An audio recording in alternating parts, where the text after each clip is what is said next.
আশা করি ভালো আছো। প্রতিবারে নিয়ে আপনার সামনে নতুন আরেকটি ভিডিও নিয়ে চলে আসলাম। আজ আলোচনা করব আপনারা যারা এসএসসি 2024 দিয়েছেন, অর্থাৎ একাদশ শ্রেণীতে যারা ভর্তি হবেন, ঠিক আছে। এবারে একাদশ শ্রেণীতে যারা ভর্তি হবেন, আপনাদের যে ভর্তি কিন্তু সময় কিন্তু বাড়ানো হয়েছে, ঠিক আছে। কত তারিখ বাড়ানো হয়েছে আজকে এই নিয়ে আলোচনা করব। তার আগে বই নিয়ে আপনি যদি এই চ্যানেল নতুন হয়ে থাকেন, তার আপনার সাথে রিকোয়েস্ট থাকবে যে এই ধরনের নিত্য নতুন ভিডিও পাওয়ার জন্য, সবাইকে পাওয়ার জন্য অবশ্যই চ্যানেলটি সাবস্ক্রাইব করে পাশে থাকবেন, ঠিক আছে।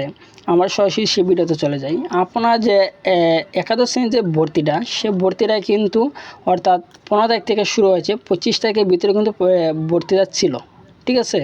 আজ কিন্তু 25 তারিখ, তো নেট কিন্তু সার্ভার কিন্তু আজ কিন্তু কাজ করছে। এর আগে কিন্তু যে ডাটাও অফ ছিল, হ্যাঁ, আর সার্ভার কিন্তু ডাউন ছিল, ঠিক আছে। কিন্তু আজ কিন্তু সার্ভার কিন্তু ফ্রি আছে, যে আজ কিন্তু অনেক ভর্তি হয়েছে। যে আপনাদের ভর্তি কিন্তু অনেকে একটা টেনশন আছেন, যে আপনারা যারা ভর্তি হচ্ছেন না, যারা ভর্তি হচ্ছেন একটা টেনশনে আছেন। এর মধ্যে কিন্তু আজকে যারা ভর্তি হচ্ছে, এর মধ্যে কিন্তু অনেকে কিন্তু ভুল করছে যে টাকা পেমেন্টটা নিয়ে, ঠিক আছে। যেহেতু নেটটা চালু হয়েছে, একটু সমস্যা হবে, সার্ভার একটু সমস্যা করবে, ভর্তি করতে সমস্যা হবে। তো টেনশনের কোনো কারণ নাই। আপনাদের ভর্তি কিন্তু যে আগামী 30 তারিখ পর্যন্ত, 1 তারিখ পর্যন্ত কিন্তু আপনারা ভর্তি হতে পারবেন। 6 দিন কিন্তু বাড়ানো হয়েছে, ঠিক আছে। আগামী মাসে 1 তারিখ পর্যন্ত কিন্তু আপনারা কলেজে ভর্তি হতে পারবেন। এই নিয়ে কোনো টেনশন করার কিছু নেই। আপনারা এর ভিতরে কিন্তু আপনারা ভর্তি হবেন কলেজে, ঠিক আছে। আজ কিন্তু 25 তারিখ, 6 দিন আছে। আপনি আজকে কিন্তু ভর্তি পুরো অনেক ঝুঁকে গেছে, যেহেতু এর ভিতরে কিন্তু যারা ভর্তি হয় নাই, ঠিক আছে। এর ভিতরে কিন্তু অনেকেই কিন্তু যে যারা 15 তারিখ ভর্তি হয়েছিল, তারা কিন্তু ভর্তি হয়েছে। 16 তারিখে কিন্তু অনেকেই কিন্তু ভর্তি হতে পারে নাই।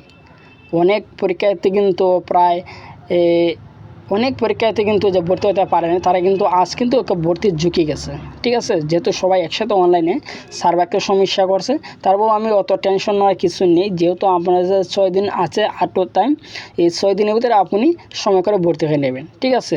আজকে এই ছিল আলোচনা যে আপনাদের যে ভর্তিটা বাড়ানো হয়েছে কত তারিখ থেকে কত তারিখ পর্যন্ত, অর্থাৎ 25 তারিখ থেকে 1 তারিখ পর্যন্ত 6 দিন আপনাদের ভর্তির সময় বাড়ানো হয়েছে। এর ভিতরে কিন্তু আপনারা ভর্তি হয়ে নেবেন, ঠিক আছে। ভর্তি হওয়ার সময় সবসময় একটু মনোযোগ দিয়ে দেবেন, যে সাবজেক্টটা কিন্তু চয়েসটা দেবেন। যেহেতু এখন যে আগে তো ছিল যে হাতে কলমে সাবজেক্ট লিখে দেওয়া, অর্থাৎ ভর্তি কিন্তু কলেজে গিয়েছিল। যেহেতু নতুন একটা সিস্টেম তারা করছে, আজকে কিন্তু আমি আমার ছাত্র ভর্তি করে নিয়ে এসেছি সরাসরি, যে সিস্টেম তো অনেককে ইউনিক করে ফেলছে, ঠিক আছে। যে সব কিছু কিন্তু অনলাইনে, আমি অনলাইনে যে তারা সিস্টেমটা করছে, আপনি মোবাইল দিয়ে করতে পারবেন, কম্পিউটার দোকানে কেউ করতে পারবেন। আমি বলবো যেহেতু প্রথম নতুন একটা ওয়েবসাইট, আপনারা সরাসরি সে কম্পিউটার দোকানে চলে যাবেন, কম্পিউটার দোকানে গিয়ে সেটা করবেন, ঠিক আছে। সাবজেক্ট চয়েসটা দেওয়ার সময় অবশ্যই বুঝে শুনে দিবেন, আর টাকাটা পেমেন্ট করার সময় দেবেন। কিন্তু অনেকে কিন্তু টাকাটা পেমেন্ট হচ্ছে না কিন্তু, ঠিক আছে। আজকে এই ছিল আলোচনা যে আপনাদের একাদশ শ্রেণী ভর্তিটা কত তারিখ বাড়ানো হয়েছে। 6 দিন যেহেতু টাইম আছে, তো টেনশন না কারণে এর ভিতরে আপনি সময় করে ভর্তি হয়ে যাবেন, ঠিক আছে। যদি ভিডিওটি ভালো লাগে অবশ্যই লাইক দেবেন। আর আপনি যদি এই চ্যানেল নতুন হয়ে থাকেন, তারা আপনার সাথে রিকোয়েস্ট থাকবে যে এই ধরনের নিত্য নতুন ভিডিও সবার আগে পাওয়ার জন্য অবশ্যই চ্যানেলটি সাবস্ক্রাইব করে পাশে থাকবেন। ধন্যবাদ, দেখা হবে অন্য কোনো ভিডিওতে।